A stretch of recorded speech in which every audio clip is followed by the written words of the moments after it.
Boa noite, todos bem?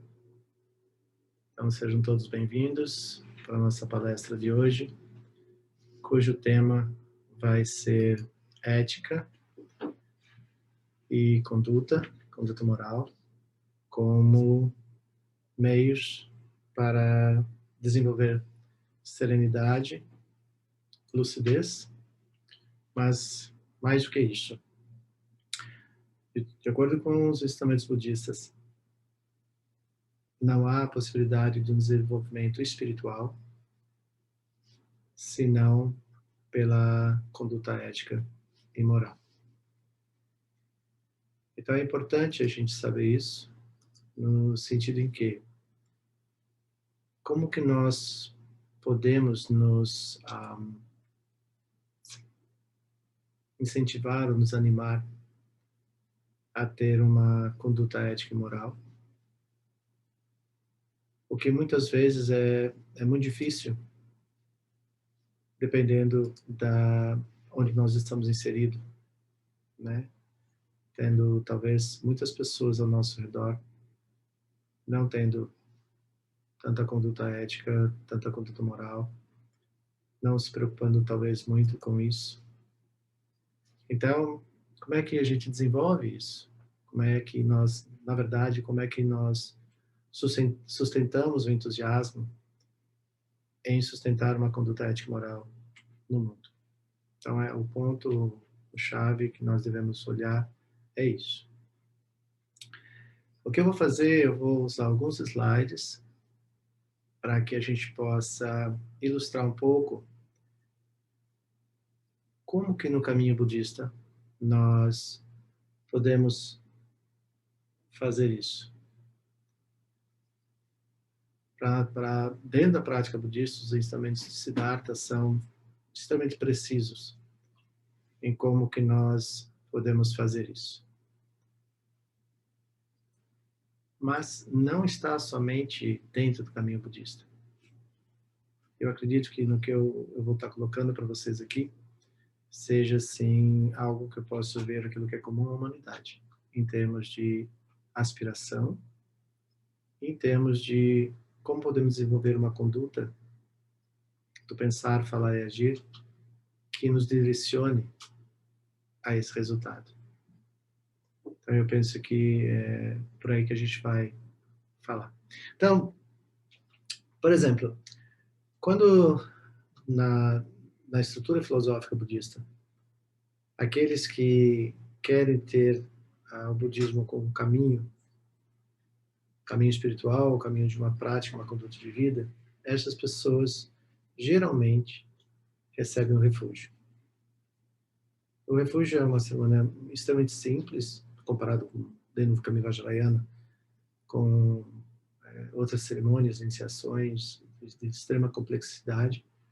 A do refúgio, em termos de elaboração, ela é extremamente simples. Mas eu fui educado no Dharma a ver o refúgio como uma das, se não a principal cerimônia em termos de alinhamento da nossa perspectiva, que venha sustentar uma intenção e uma motivação. E eu costumo dizer isso àqueles que recebem refúgio comigo. Que se a gente não entende a cerimônia do refúgio, dificilmente nós progredimos o nosso caminho espiritual do Dharma. Ou mesmo, aqueles mesmo que não tenham isso como uma prática espiritual religiosa, mas como uma prática espiritual de conduta humana. Porque dentro do budismo, uma coisa que a gente tem que entender é que espiritualidade, quando a gente fala de espiritualidade no budismo, nós não estamos falando de religião ou religiosidade. Nós estamos falando de uma atitude onde as qualidades inerentemente humanas são exercitadas. E para que exercitamos? Qual a motivação e intenção de sustentar isso? Então, se nós não entendemos o refúgio, nós dificilmente entendemos o que vem depois dele, dentro do caminho do Dharma. E muito enfaticamente no Dharma em geral, mas dentro do budismo vajrayana, há muitas particularidades que faz com que o entendimento mais profundo do que é o refúgio seja necessário, né? Então, basicamente, no refúgio, eu tomo refúgio no Buda, como sendo a inteligência dos Kayas, dos 4 Kayas, a manifestação da sabedoria primordial. Eu tomo refúgio no Dharma, que significa os ensinamentos, o método que o Buda deixou, e tomo refúgio na Sangha, ou seja, eu vou optando por ter, né, amigos, aqueles que convivem comigo, que exercitam a mesma prática, a mesma conduta.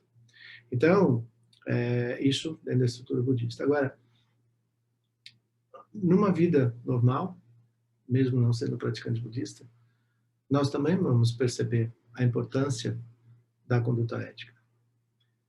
E aí, talvez, diferentes culturas, diferentes religiões, diferentes tradições, e culturas que eu digo, países diferentes, né? Culturas diferentes. Mas eu acredito que, independente de tudo isso, o que nós temos em comum é a humanidade. Então, aquilo que é comum à humanidade. Então, quando a gente fala no refúgio, por exemplo, Sociedade Sagatrizen, o professor, ele sempre diz assim, quando nós tomamos refúgio no Buda, no Dharma, na Sangha, nós conscientemente optamos em cessar todas as ações equivocadas, ou seja, as ações que têm como resultante sofrimento a nós e a outros, e nos movemos na direção das atitudes corretas ou atitudes meritórias ou aquelas ações do pensar, falar e agir, cuja resultante seja o benefício e felicidade de todos os seres, não somente do sujeito da ação. Então, nessa fala tão simples que a sociedade costuma começar, os ensinamentos de refúgio, já fica claro que ética significa o abandono consciente, intencional, de todo e qualquer pensamento, fala ou ação que eu perceba que produz, como consequência, sofrimento a mim e a outros. Então, por isso que, à medida que nós vamos estudando o Dharma, vai se tornando muito importante e evidente as práticas de meditação, principalmente Shamatha Vipassana. Porque em meditação Shamatha é quando eu começo a desenvolver a ideia, a experiência do permanecer no momento presente. Porque uma das traduções de Shamatha significa calma mental, calma abiding. Ou seja, desenvolver uma mente que repousa no momento presente, lúcida e serena, sem os movimentos das emoções aflitivas. Só que para que eu possa repousar a minha mente nesse estado, eu tenho que ter consciência das minhas ações, do pensar, falar e agir. Porque do contrário, quando eu repousar em Shamatha, obviamente que vai surgir na minha mente memórias das ações que eu tenha cometido e também seus resultados, as resultantes das minhas ações. E obviamente que todas as vezes que surgir na minha mente memórias de ações que eu tenha tido, como pensar, falar e agir, e que tenha promovido sofrimento a outras pessoas, inclusive a mim. No texto budista, a gente fala que a nossa carne treme quando nós nos conscientizamos da dimensão que essas ações não éticas podem ter. E mais do que isso, é o contínuo que essas ações podem trazer. Porque quando nós temos a lei de causa e efeito, a lei do karma, todas as nossas ações, queiramos ou não, reverberam suas consequências, que nós vamos experimentar nessa vida, em médio e curto prazo, ou em outras vidas para aqueles que acreditam em vidas futuras. Mas não é necessário acreditar nisso. Mas certamente que todos nós temos alguma experiência de ações que cometemos e que nós mesmos experienciamos a resultante de tais ações. E muitas vezes, certamente, quando nós experienciamos o resultado dela, quando surge o resultado dela, nós nos arrependemos do que fizemos. E muitas vezes, não raras, isso é até bom, quando nós vemos o resultado, a gente tem aquela famosa frase, né? Onde que eu estava com a cabeça quando eu fiz, falei tal coisa? Não raro nós falamos isso. E é tudo bem, porque somos seres humanos, não somos perfeitos, e muitos de nós ignoram lei de causa e efeito. Né? Então, veja que tudo bem que eu falo, não é que a gente está dizendo, tá bem, pode errar, pode... Não é isso que eu estou dizendo. O que nós dizemos é, quando nós nos conscientizamos das nossas ações e nós investigamos a resposta a essa pergunta, onde que eu estava com a cabeça quando eu cometi tal coisa, obviamente que se você verdadeiramente olhar para a sua ação e a sua resultante, você vai encontrar onde você estava com a cabeça quando você fez tal coisa. E no Dharma a gente fala que nós estávamos ancorados nas ilusões. E a pior ilusão é ignorar a natureza última de todos os fenômenos. Então, por ignorar a natureza última de todos os fenômenos, é que nós produzimos ações de pensar, falar e agir que, infelizmente, podem ter consequências não agradáveis. Mas nem tudo é má notícia, porque todas as vezes que nós temos ações éticas, todas as nossas ações são então meritórias, e o que nós experienciamos como consequência, como resultado, pela mesma lei de causa e efeito, são sentidos de felicidade, sentidos de prosperidade, sentidos de bem-aventurança, sentidos de harmonia e assim por diante. Então, enquanto lei de causa e efeito, ela tem a mesma intensidade tanto para as ações meritórias como as ações não meritórias. Então, tendo isso em vista, o que nós precisamos alinhar é ética significa como um conceito bem simples dentro do budismo. Ética significa se eu não posso fazer o bem, que eu não faça o mal. Que eu tenha consciência de domar todos os meus impulsos. Principalmente aquelas ações cuja consequência eu não consigo dimensionar. Qual seria a consequência dessa ação? E a gente vai falar sobre isso durante a conversa. Né? E a outra é, já dentro de um escopo mais de práticas meditativas, ética significa o cuidado através da consciência introspectiva de que os meus pensamentos, as minhas falas e as minhas ações jamais venham ter como consequência o sofrimento de outras pessoas. Quando nós praticamos meditação, né, nós naturalmente desenvolvemos o que nós chamamos de uma consciência introspectiva, ou uma vigilância introspectiva, que seria, né, um vigilante à nossa mente. E por quê? Porque todas as ações certamente começam no pensar, começam na percepção que nós temos sobre a realidade.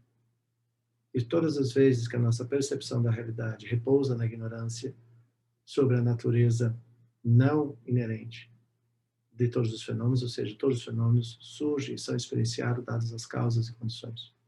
Sempre que nós ignoramos isso, nós facilmente somos seduzidos. Facilmente somos seduzidos. E cometemos ações não meritórias. E aí, obviamente, que, pela lei de causa e efeito, nós vamos experienciar a resultante disso. Tudo bem até aqui?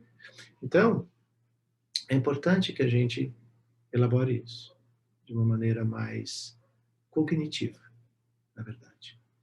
Bom, para ilustrar isso, eu vou fazer uma caminhada sobre... eu vou trazer essa leitura muito ancorada no ensinamento budista, né?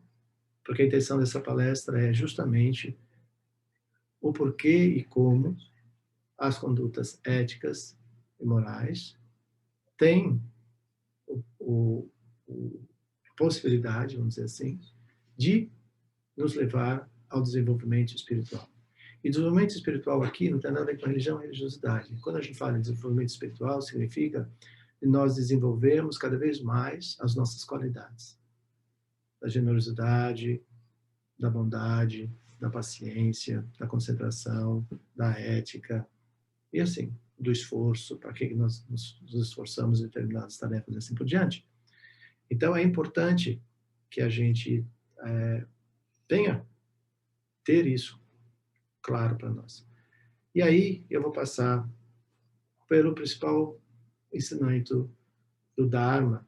Eu digo principal porque foi o primeiro que Siddhartha deu, e que, mesmo nós que já estudamos o Dharma há muitos anos, muitas décadas, sempre vamos ter que estudar esse ensinamento de novo, porque à medida que nós vamos estudando e vamos reconduzindo, ressignificando a nossa conduta, a nossa percepção vai se tornando cada vez mais refinada, acuída, e nós devemos visitar sempre as 4 nobres verdades. Basicamente, todo o ensinamento budista tem sua raiz nas 4 nobres verdades e nos 12 elos da originação dependente e na Prajnaparamita. E dali nós podemos estudar uma infinidade de outros ensinamentos. Mas basicamente o refúgio, 4 nobres verdades,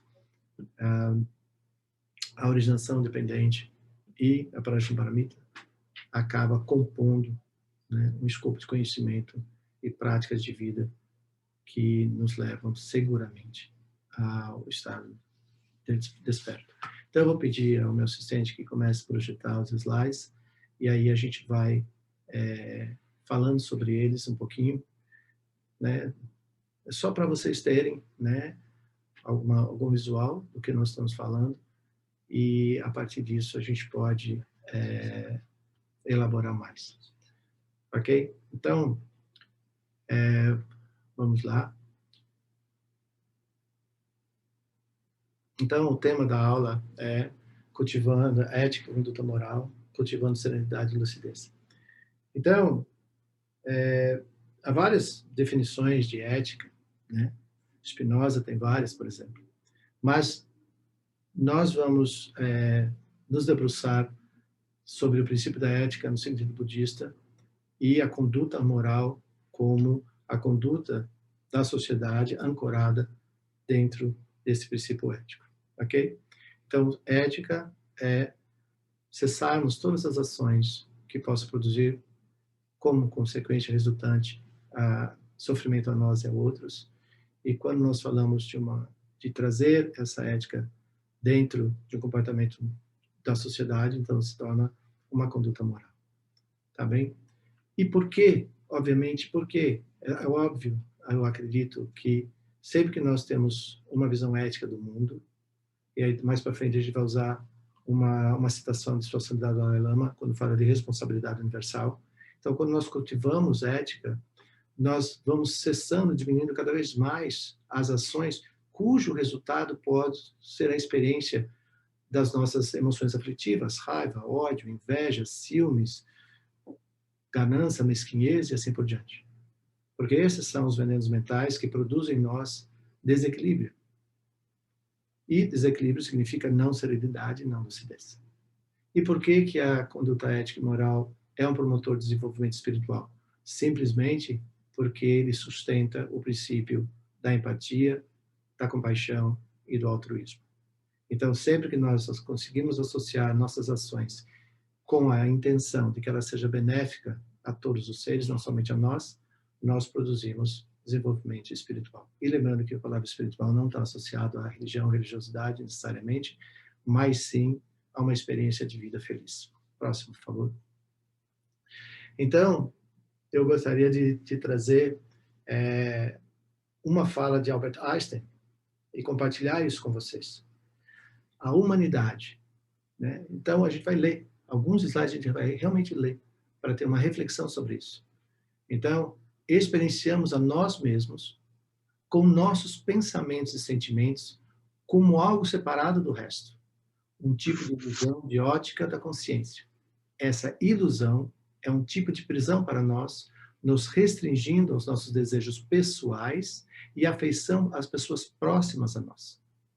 Nossa tarefa deve ser libertar-nos dessa prisão, expandindo nosso círculo de compaixão para envolver todas as criaturas viventes em toda a natureza e em sua beleza. O verdadeiro valor de um ser humano é determinado pela medida em que obteve liberação do ego e em que sentido fez. Nós devemos chegar a uma substancial mudança na nossa maneira de pensar se a humanidade quiser sobreviver. Então, veja, esse slide, ou essa fala de Einstein, traz uma lucidez muito grande sobre a maneira como nós nos percebemos no mundo, que é exatamente quando, na filosofia e na psicologia budista, nós falamos sobre a interdependência. Então, todas as vezes que nós, devido ao nosso ego, a nossa visão egocentrada, achamos que podemos fazer tudo sozinho, achamos que temos controle sobre todas as coisas, é justamente nesse momento que nós promovemos as maiores ações cuja consequência é sofrimento não a você e não a um pequeno número de pessoas.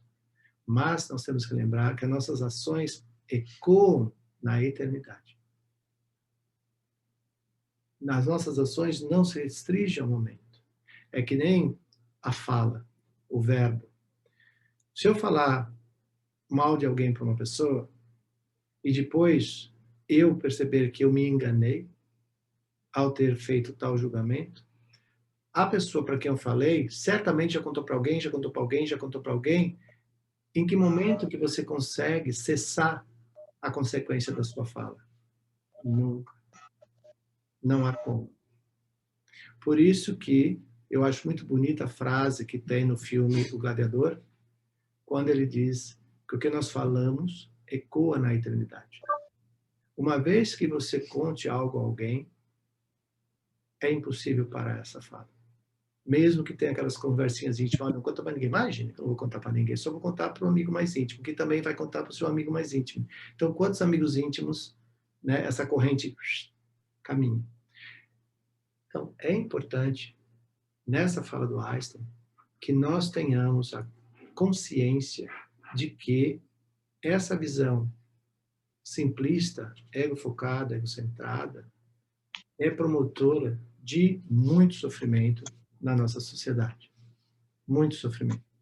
Porque nós achamos que a nossa fala, o que nós fazemos, não caminha, se restringe ali. E não é.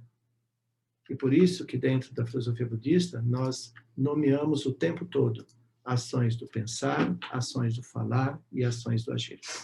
Então, se nós, enquanto sociedade, realmente queremos desenvolver sentidos e experiências de felicidade, bem-estar, bem-aventurança para todos, nós temos que vigiar as nossas ações e parar de apontar as ações dos outros, porque isso não vai ajudar em nada. Nós temos que fazer isso. Por isso que, por exemplo, a gente pode convidar Gandhi para a conversa, quando Gandhi fala, seja você a mudança que você quer ver no mundo.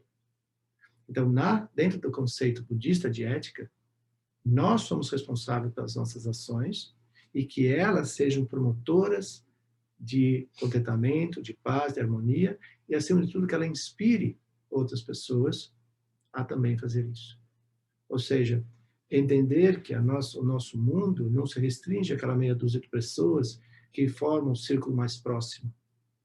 Nós devemos ter a mesma aspiração de felicidade ao mais distante de todos os seus desconhecidos. Simplesmente por lembrar que eles são humanos como você e que nós somos uma humanidade interdependente, interconectada. Próximo, por favor. Dentro de uma nova visão do Einstein, ele diz, aqui são duas visões, por isso que eu trouxe os dois. O ser humano é parte de um todo, por nós chamados de universo. Uma parte limitada no tempo e no espaço. Experimentamos a nós mesmos, nossos pensamentos e sentimentos como algo separado do resto. Uma espécie de delusão, E essa delusão é uma prisão. Nossa tarefa é livrar-nos dessa prisão. É a mesma fala, só que dentro de uma visão que enfatiza que se nós quisermos nos liberar daquilo que nos inspira a promover ações de sofrimento, é nós reconhecermos que tais ações, elas são sustentadas por uma visão egocentrada, que não compartilha a ideia da interdependência. Não compartilha da ideia de que todas as coisas são interdependentes e que todas as coisas são impermanentes.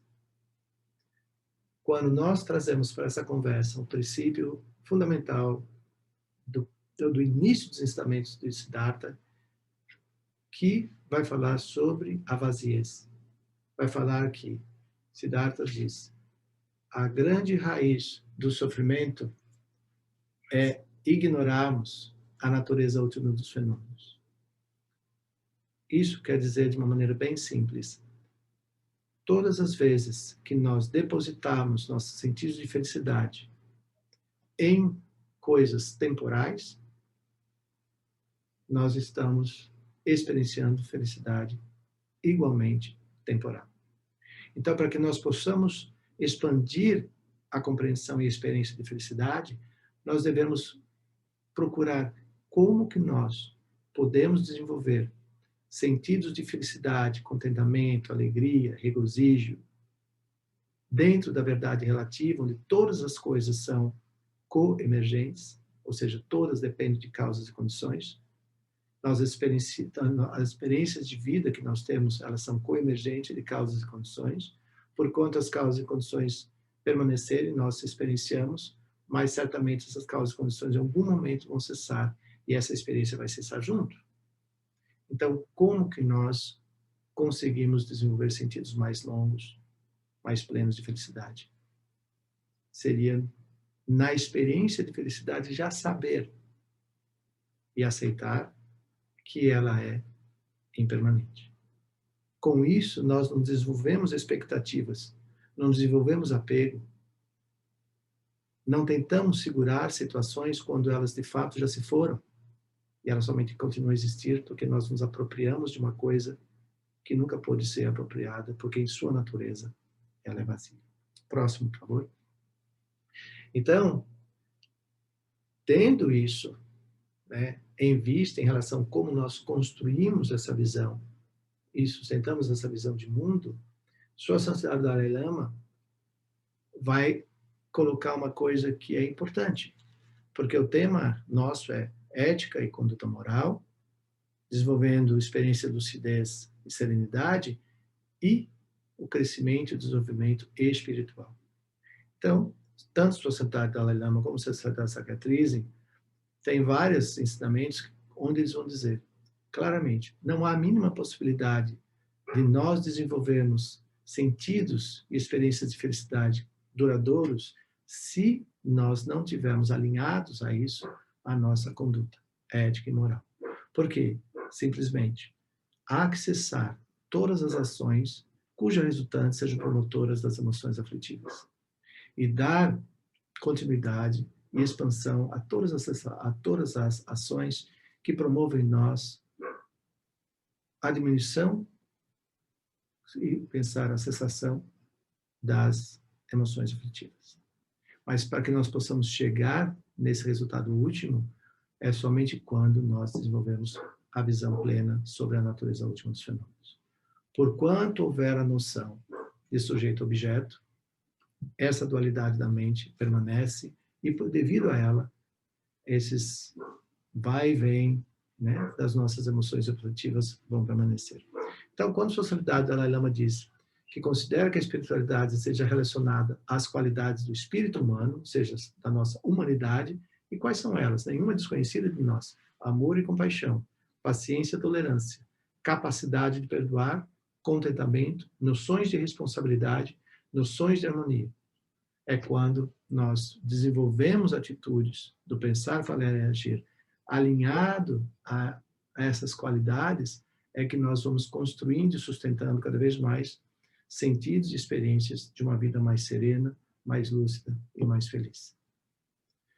Por isso que Sua Santidade diz, talvez nós possamos dispensar uma religião enquanto método, mas jamais dispensar o exercício das qualidades humanas como nossa base de vida. Então, é muito importante que a gente venha entender isso.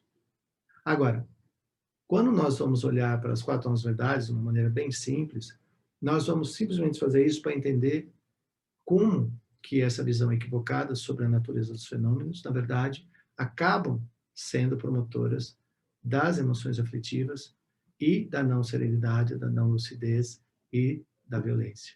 Então, como que nós podemos pensar, enquanto sugestão, enquanto prática, alinhar esses princípios tão simples das 4 novas verdades à nossa prática de vida diária? Como que nós poderíamos fazer isso? Próximo, por favor. Então, primeira coisa, o que é ética e o que é ética secular? Uma vez me fizeram essa pergunta numa palestra, né? Então, o que seria a ética? A ética seria essa conduta do pensar, falar e agir que se preocupa, vamos dizer assim, né? Que se preocupa em não promover causas e condições de sofrimento a todos os seres. Por que a palavra secular? Porque muitas vezes há uma visão equivocada sobre, primeiro, que somente talvez as pessoas mais próximas às práticas religiosas sejam as pessoas que realmente têm tempo para pensar, refletir e agir dessa maneira. Isso não é verdade. Porque a aspiração de felicidade não está associada a nenhum rótulo, ou seja, monge, monja, religioso, ou isso, aquilo. A aspiração por felicidade é uma aspiração da humanidade e não está associado a nada que não seja. Nós podemos dar rótulos, alegorias, nos apropriarmos de ideias ou disso, daquilo, mas, na verdade, se você considerar qual a aspiração fundamental de todo e qualquer ser humano, é felicidade. Agora, o antagonismo disso é que, apesar de todo e qualquer ser humano aspirar para a felicidade, em suas ações do pensar, falar e agir, na busca dessa felicidade, ele promove experiências de sofrimento. Isso é antagônico. No entanto, dentro da estrutura da filosofia e da psicologia budista, nós entendemos por que isso ocorre.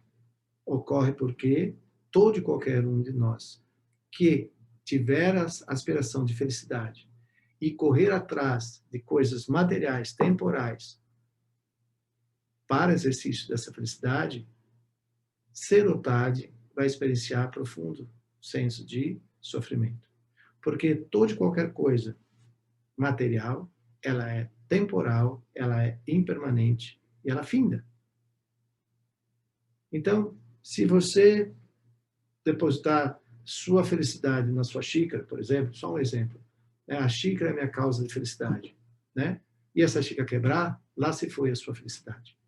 Agora, se você tem um contentamento, regozijo por ter essa xícara, mas você sabendo que em algum momento pode ser que ela se quebre, você vai desenvolver a responsabilidade de ter com a sua xícara uma relação que inclui a finitude dela.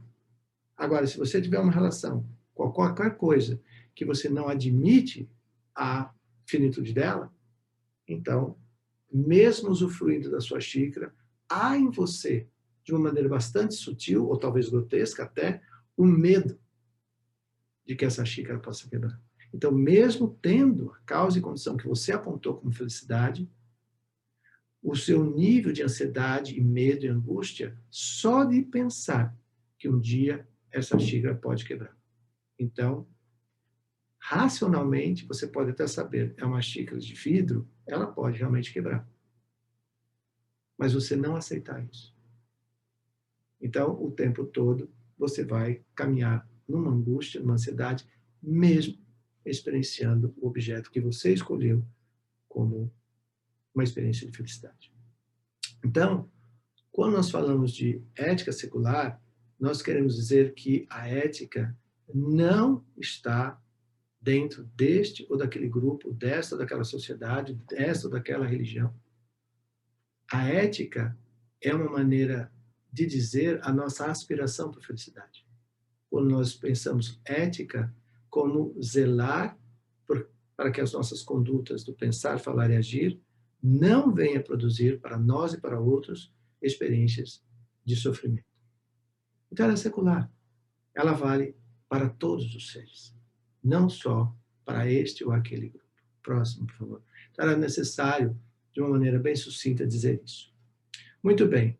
Então eu ia colocar para vocês como que, ou onde ou quando, que nós, apesar de termos uma aspiração por felicidade, talvez nos equivoquemos nas nossas ações do dia a dia, nas nossas práticas de vida, nossa percepção de realidade, e, mesmo em busca de felicidade, acabamos experienciando infelicidade. Ou seja, o que pode, entre parênteses, ou entre aspas, ou como queiram, né? O que pode corromper a nossa experiência de felicidade. A primeira é o nosso sensorial. Nós somos um ser vivo, somos um ser biológico, somos um ser que experiencia o universo no qual estamos inseridos através dos nossos 5 sentidos. Esses 5 sentidos é justamente por onde que se cria, por exemplo, 5 consciências se equivale aos 5 sentidos, a sexta consciência significa a nossa consciência mental, a sétima consciência significa quando, se eu vejo essa xícara, então sujeito, objeto, dualidade. Todas as vezes que esse sujeito vê este objeto como concreto, como sólido, que ele pode se apoderar, pode possuir, controlar, ele está nesse momento desenvolvendo sentidos de sofrimento. E como eu disse anteriormente, mesmo que o objeto seja objeto que tem o potencial de realmente lhe dar experiências de felicidade e contentamento.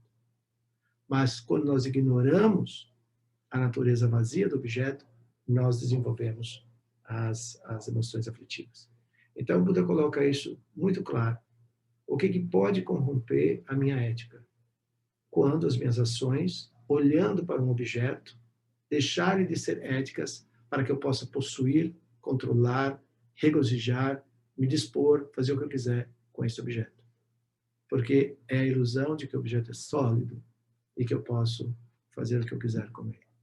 Então, na primeira nova verdade, ela está dividida em 3 coisas, mas o curso não é para falar sobre as 4 novas verdades, mas a primeira nova verdade traz isso. Há sofrimento. Porque está aí o sensorial, esse slidezinho mostra como que esse sensorial, de onde ele vem, que são os nossos sentidos, e também estão aí as consciências que eu acabei de falar. Ok? Próximo, por favor.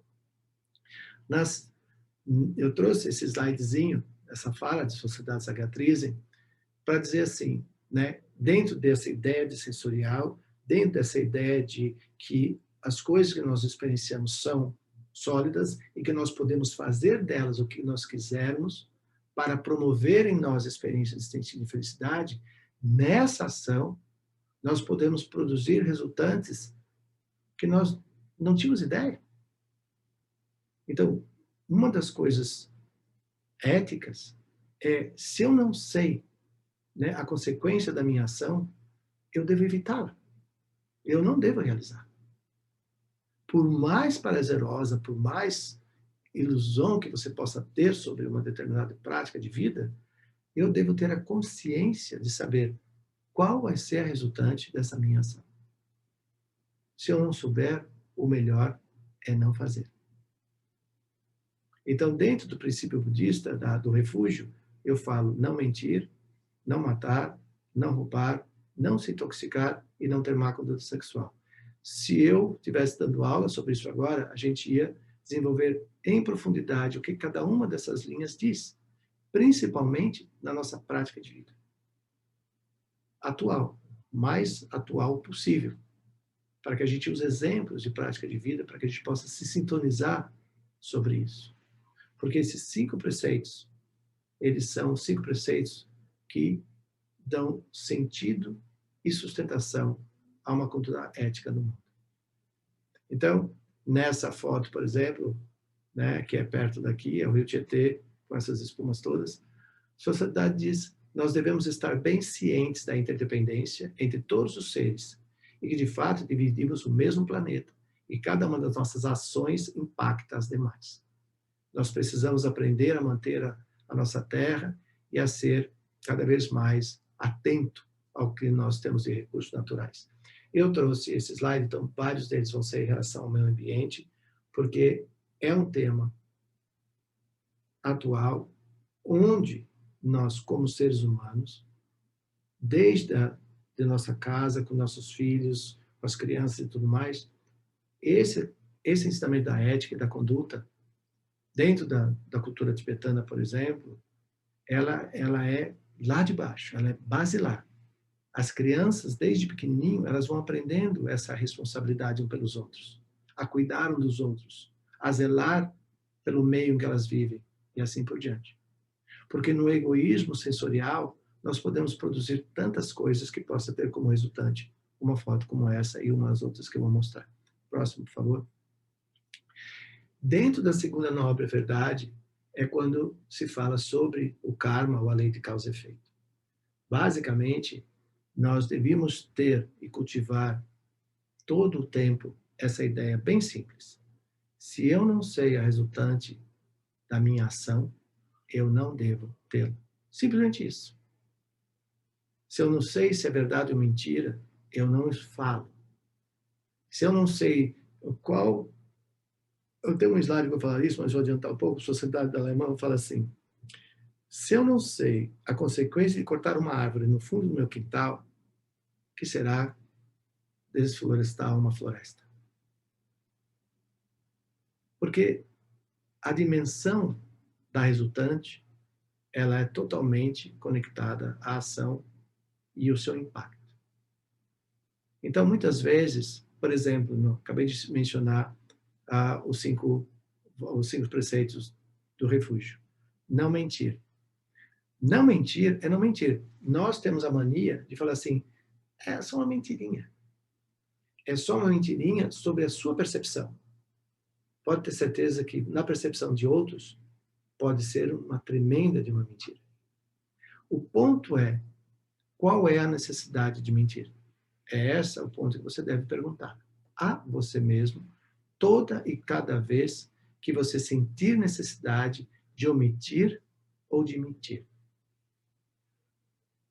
Pergunte a você mesmo: qual é o problema de eu dizer a verdade? Pergunte a você mesmo. A resposta é a dimensão da consequência da sua ação. Então, dentro do Dharma não existe mentirinha e mentirona. Existe simplesmente a ação de mentir. E dentro da psicologia budista, nós falamos: uma vez que você desenvolva o hábito de mentir, nem você mais percebe a diferença entre a verdade e a mentira. Porque isso se tornou misturado para você. E a outra parte é: você fez do ato de mentir um meio de vida. Então, isso é só um exemplo associado a uma dos 5 preceitos budistas. Mas nós poderíamos estar falando a mesma coisa de cada um deles. Então, o que nós temos que ter consciência na segunda nova verdade é justamente o impacto que reverbera das nossas ações não éticas. Nós devemos ter muito cuidado com isso, para nós mesmos e para as consequências que essas ações possam ter no curto, médio e longo prazo. Então, entender que também, quando nós falamos isso, eu gosto muito de mencionar o último parágrafo, né? Não tem a ver com pecado e justiça retributiva, mas o karma é simplesmente resultado da própria natureza do ato, vinculado à lei de causa e efeito. Então, volto a dizer, se nós quisermos cultivar um estado mental, uma mente, um meio ambiente mental sereno e lúcido, nós devemos diariamente zelar, cuidar para que nós não venhamos a criar situações ou resultantes do falar, pensar e agir que traga para nós mesmos, não é o outro que vai experienciar, somos nós que experienciamos, né? aquele medo. Nossa, eu falei isso. E se alguém descobrir que eu falei isso? Olha, eu tirei aquilo daquele lugar. Quando alguém descobrir que eu peguei aquilo? Olha, eu vendi coisas que eu não tinha. Tirei pedido que eu sei que a produção não pode produzir. Ou seja, todas essas ações produzem em nós estados de ansiedade, estados de angústia, estados de aflição. Mínimo. Fora o medo. E hoje, com todo o avanço das neurociências, nós sabemos que esses estados emocionais desencadeiam, né, o liberar sobre o nosso sistema hormônios que a gente chama hormônios inflamatórios, e esses hormônios inflamatórios, circulando em grande quantidade e intensidade no nosso sangue, produz diabetes, infarto, derrame, triglicídios, colesterol e entre outras coisas, e depressão como uma delas. Então, se nós queremos ter, olha que incrível, se eu quero ter saúde, cultivar saúde física, eu devo cultivar saúde mental. E saúde mental eu cultivo desenvolvendo cada vez mais uma visão ética no mundo, onde eu zelo para que meus pensamentos não sejam pensamentos que provoquem em mim emoções aflitivas, que a minha fala não provoque desequilíbrio, desarmonia, cisão entre famílias e assim por diante, e que minhas ações jamais se expressem como violência. Então, cada vez mais, a gente hoje em dia está chegando à conclusão dos ensinamentos que Buda deu há 3.000 anos atrás, do equilíbrio mente e corpo. E o equilíbrio mente e corpo vem simplesmente com o cultivo do que no Dharma nós chamamos de visão correta. Visão correta é a visão ancorada nos princípios de ética. Ok? Próximo, por favor. Aqui, uma citação do Dalai Lama. Sempre assinalo, particularmente, a necessidade de pensar como as ações podem afetar os outros quando afetam o meio ambiente. Admito que isso costuma ser difícil de avaliar. Se não podemos prever com certeza absoluta, por exemplo, quais os efeitos finais do desmatamento terá sobre o solo e as chuvas de um determinado local, que dirá sobre as implicações para o ecossistema climático do planeta. Então, é o exemplo que eu estava dando antes. Né? Essas slides, essas fotos não são muito bonitas de serem vistas, mas pior é ver isso acontecendo na realidade. Né? E pior ainda sabendo que ações como essa podem ser intencionais, sem o mínimo senso de responsabilidade ética e moral sobre o impacto que isso tem no na micro-região, onde esse incêndio pode estar ocorrendo, mas hoje, em termos de clima no mundo, nós também sabemos as consequências disso. No entanto, mesmo sabendo de tudo isso, mesmo já experienciando muito disso, ainda há uma relutância muito grande em cessar as ações que geram esse tipo de consequência. Todas as vezes que essas ações ocorrem, é quando novamente nós ignoramos a natureza última dos fenômenos e estamos buscando felicidade na materialidade, em coisas materiais. Próximo, por favor. Quando nós falamos da terceira nova verdade, a terceira nova verdade significa a cessação do sofrimento. Obviamente que não seria difícil de entender que a terceira nova verdade diz respeito a nós cessarmos todas as ações que nós identificamos na primeira e na segunda nova verdade. Então, se nós, tome para si num exemplo muito simples, se nós quisermos ter uma vida feliz, uma vida serena, lúcida, é perguntar para você mesmo. Isso a gente faz, por exemplo, quando a gente está dando treinamento de meditação, depois dos alunos terem desenvolvido estabilidade meditativa em Shamatha, nós adentramos a experiência de Vipassana, que é a meditação da sabedoria cognitiva, a sabedoria do insight. Então, nessa transição, geralmente, a gente convida o aluno que está em repouso, em Shamatha, a ele perceber se há alguma coisa que agita ele, que inquieta ele, que faz com que ele não consiga permanecer totalmente presente, solto, com uma mente totalmente ampla e luminosa. Se algo perturba isso, inquieta isso, aí nós devemos olhar diretamente para ver o que é que está inquietando. E aí, quando nós olhamos para isso, normalmente o que pode surgir inicialmente é quando você lembra de coisas que você queria muito, mas não está presente na sua vida ainda. Ou situações que estão presentes na sua vida que você gostaria muito que cessassem de uma vez. Ora, se você olhar diretamente para uma ou outra, você vai ver que elas são dependentes de causas e condições para coemergir ou cessar. E sobre essas causas e condições nós não temos controle. Uau, mas então o que eu faço? Eu tenho que corrigir a minha visão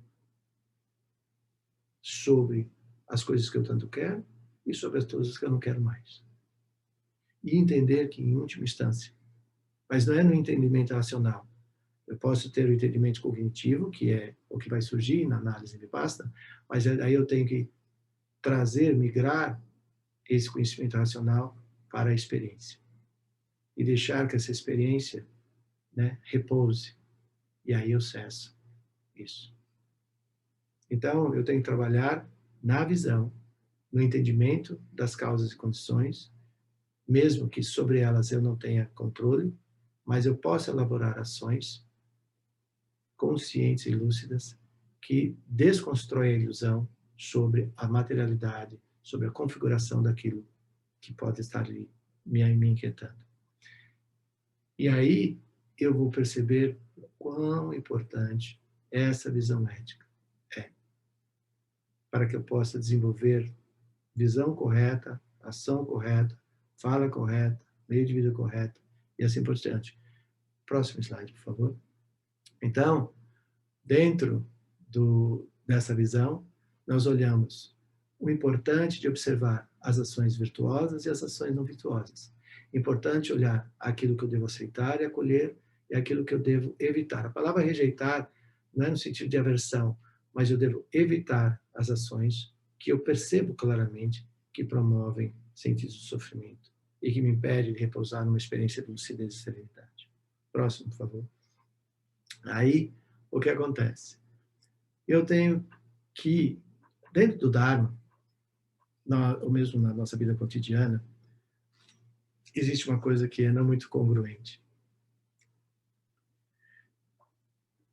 Quando nós falamos em sabedoria, na visão do Dharma, nós, para alinhar isso, sabedoria no Dharma e o desenvolvimento da visão correta, é quando nós investigamos.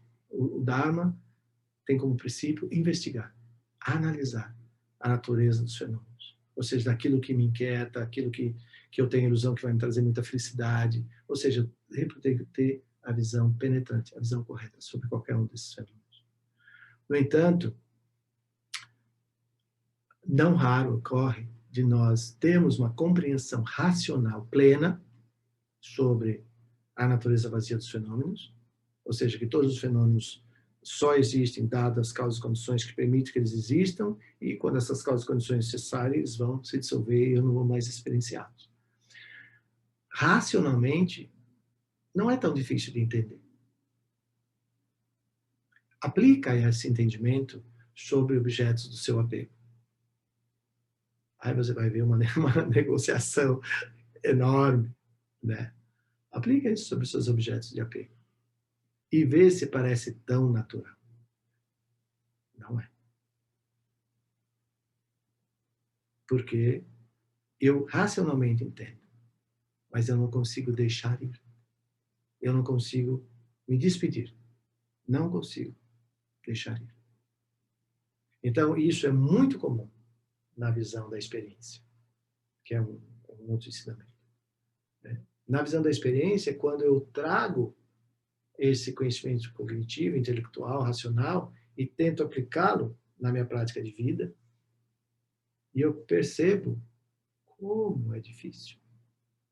E aí eu tenho que voltar para a minha almofadinha de meditação de novo, e de novo, e de novo. E exercer a visão penetrante, direto sobre o objeto do meu apego. Até que eu tenha um regozijo, até que eu tenha uma gratidão, e até eu deixar ir. Então, quando nós falamos de conhecimento, obviamente que, por exemplo, tomamos em consideração o século XX. O século XX, provavelmente, foi o século em que a humanidade mais produziu conhecimento, em todas as áreas. Em todas as áreas. Mas também é um século que promoveu grandes conflitos. Grandes conflitos. E aí, quando a gente vai ver a natureza dos conflitos, é por posse, materialização, domínio, riqueza. Então, a visão última não está sendo aplicada. O que está sendo aplicado é a visão sensorial, do prazer, do status, da glória e assim por diante.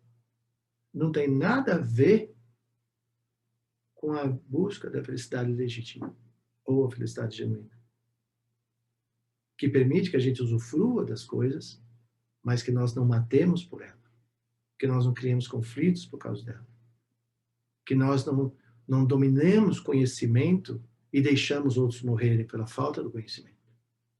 Que é aí onde Michel Foucault maravilhosamente vai falar sobre biopoder e biopolítica. Como que a ética se perde totalmente dentro disso, desses domínios, né? Biopoder e biopolítica. Importante a gente entender isso. Então, dentro dessa visão de conhecimento que vem, por quê?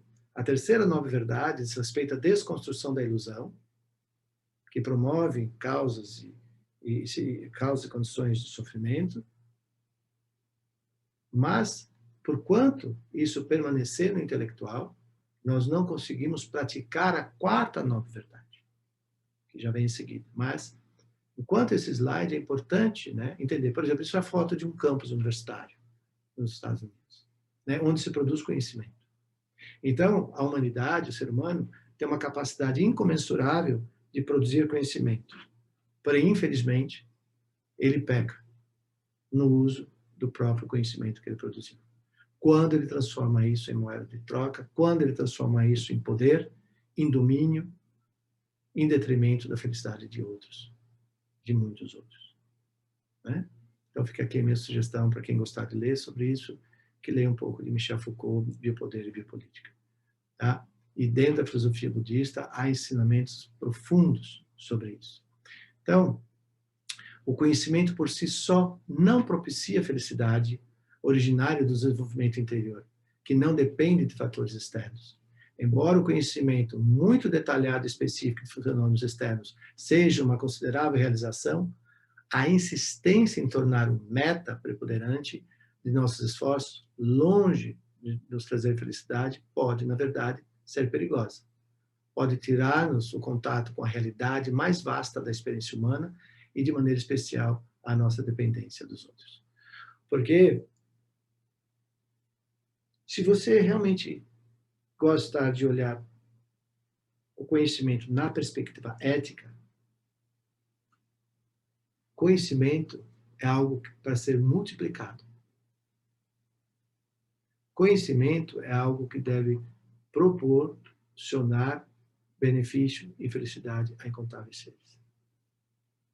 Então, quando nós olhamos para isso de uma maneira, ou seja, com uma visão correta, aí nós conseguimos fazer ações, ter ações que podem promover incomensuráveis sentidos de felicidade, de paz, principalmente paz e equilíbrio entre povos, entre nações, mas mesmo dentro do nosso próprio micromundo, nossa família, nossos amigos mais próximos.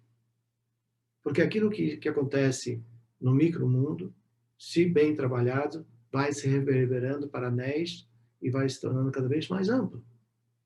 Esse deveria ser o objetivo de todos nós. Então, dentro dessa visão, por exemplo, a quarta nova verdade, próximo, por favor, vai trazendo essa ideia, e essa ideia colocada em vida prática seria isso. A quarta nova verdade significa a sustentação das ações promotoras de equilíbrio, de felicidade e bem-aventurança.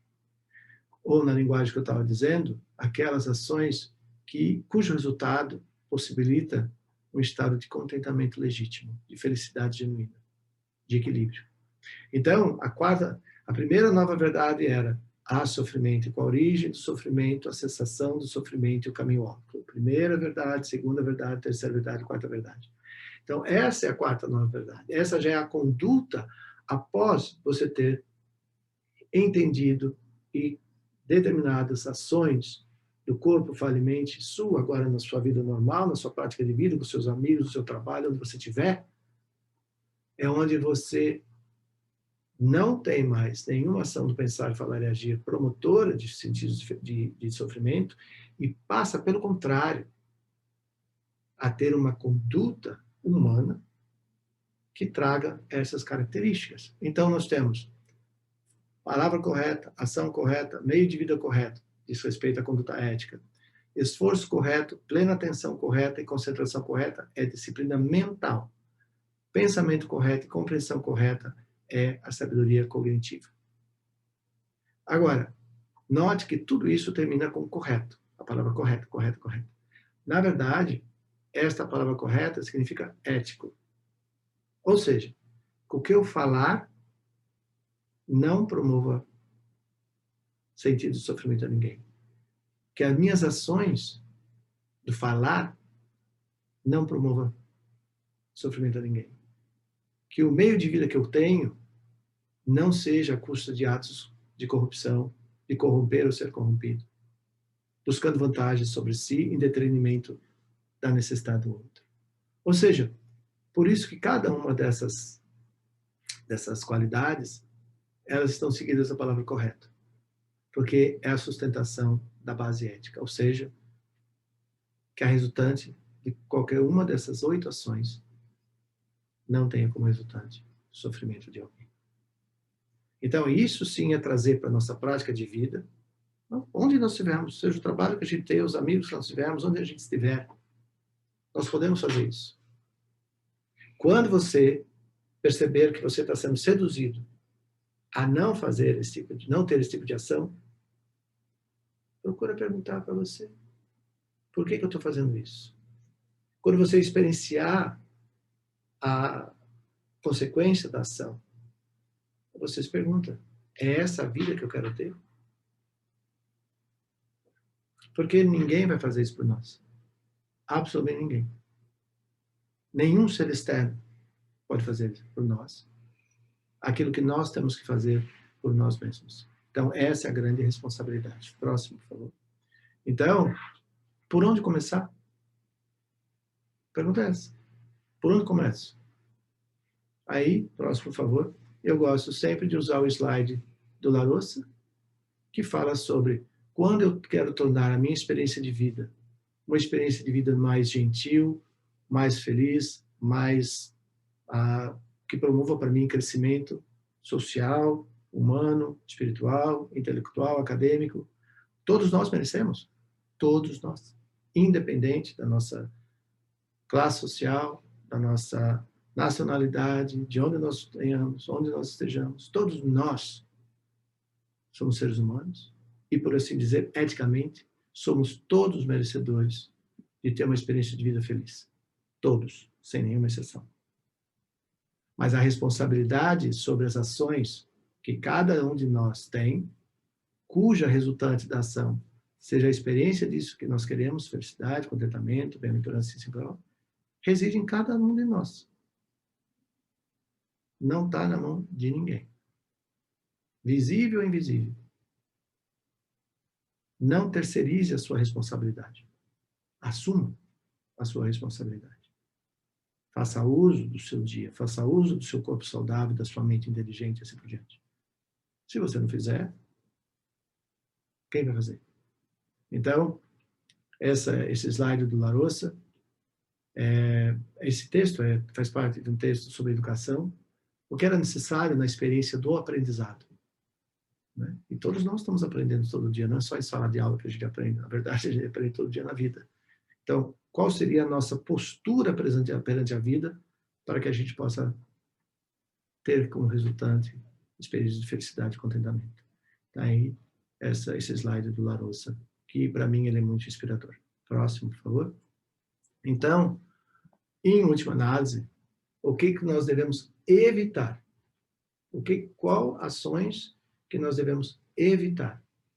Estão aí as ações. Ações do corpo: matar, roubar e má conduta sexual. Ações da fala: mentir, caluniar, fala dura, áspera ou fala vazia, que é jogar a conversa fora. E ações da mente: cobiça, malícia e visões errôneas. Essas são as ações, mais claro que isso, impossível, que nós devemos observar nas ações do nosso corpo, nas ações da nossa fala e nas ações da nossa mente. Porque quando nós pensamos em ética e assumimos a ter uma conduta ética no mundo, essas ações, literalmente, nós temos que cessar. E aí não tem, um pouquinho disso, um pouquinho, abaixo aqui, não, é cessar. Realmente cessar. Próximo, por favor. E aí, saber que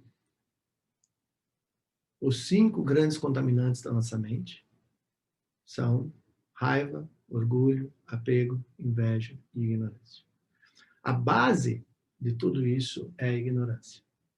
Por quê? A palavra ignorância aí significa eu ignoro, eu não sei. E por ignorar, não saber, é que eu desenvolvo as visões, a compreensão incorreta sobre qualquer fenômeno. Mas a ignorância pode ser transformada em sabedoria. Então, se nós realmente queremos ter as ações éticas no mundo, e sabendo que, desenvolvendo essa qualidade, nós experienciamos vidas mais felizes, mais realizadoras, que é isso que qualquer um de nós quer, nós devemos abandonar a ignorância. Nós devemos ter a coragem de olhar para a realidade e investigá-la. E não simplesmente ser, como se fala na fala budista, pena de galinha, pena ao vento. Que os ventos nos empurrem para onde o vento for, eu vou. Nós estamos derivando na ignorância e sofrendo as consequências disso. Ok? Então, enquanto ações éticas, nós devemos eliminar os 5 contaminantes. Próximo. Essa cena, esse slide é um slide forte, né? Mas eu queria deixá-lo, né? Adquirir um sentimento de responsabilidade universal, perceber a dimensão universal de cada um de nossos atos e o direito de todos à felicidade e ao não sofrimento. Significa adquirir uma atitude mental que, quando temos uma oportunidade de ajudar o outro, nos leva a agarrá-la, em vez de nos preocuparmos apenas com os nossos pequenos interesses pessoais. De outra maneira, Shantideva, um grande filósofo indiano, diz assim: a verdadeira felicidade que nós podemos experienciar é quando nós vemos a felicidade que nós podemos proporcionar ao outro. Ver o outro feliz te faz feliz. Essa é a verdadeira felicidade que nós podemos experienciar. Próximo, por favor. E aí, o conceito de responsabilidade universal.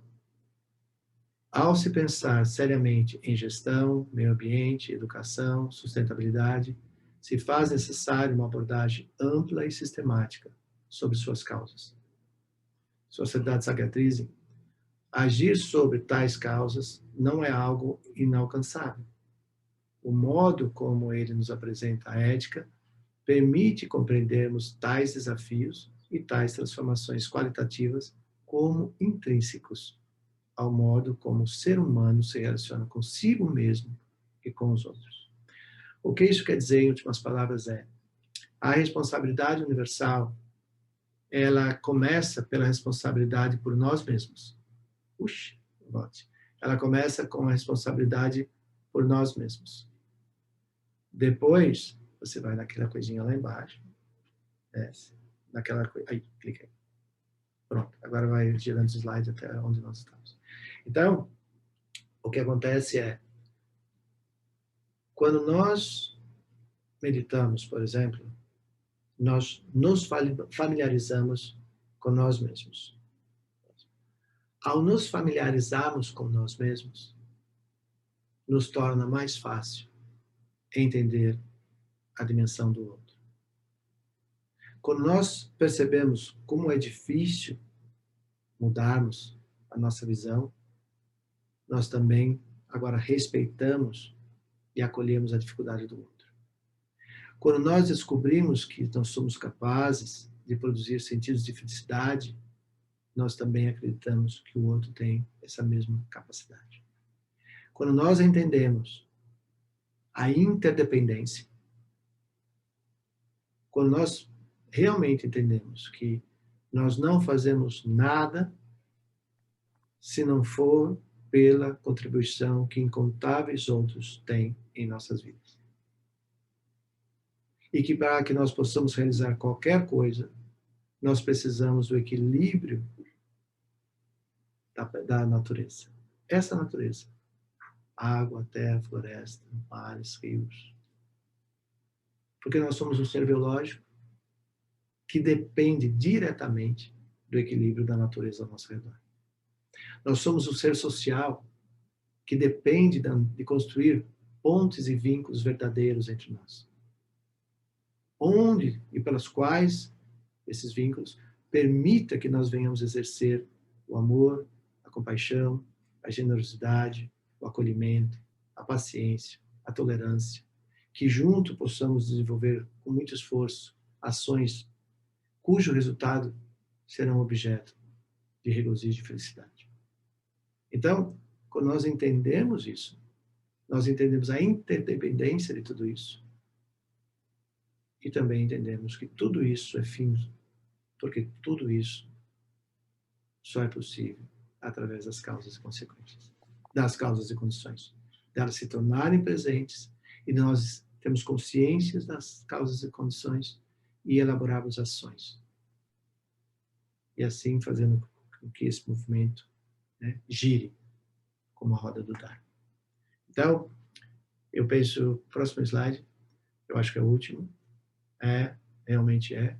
Então, fechar essa aula com esse pensamento maravilhoso de Mahatma Gandhi. Né? Seja a mudança que você quer ver no mundo. Se nós queremos ver uma sociedade ética, se nós queremos viver num grupo ético, que nós sejamos o primeiro a acreditar nessa grande virtude e exercitá-la. E que, ao exercê-la, nós possamos inspirar outros a também fazê-lo. Ok? Então, pessoal, muito obrigado por... Você pode cessar a compartilhar. Ir lá no vermelhinho e cessar. Lá em cima. Né? Então, eu agradeço a todos vocês por estarem aí conosco durante esse tempo e que eu espero também que o que nós trouxemos seja inspirador.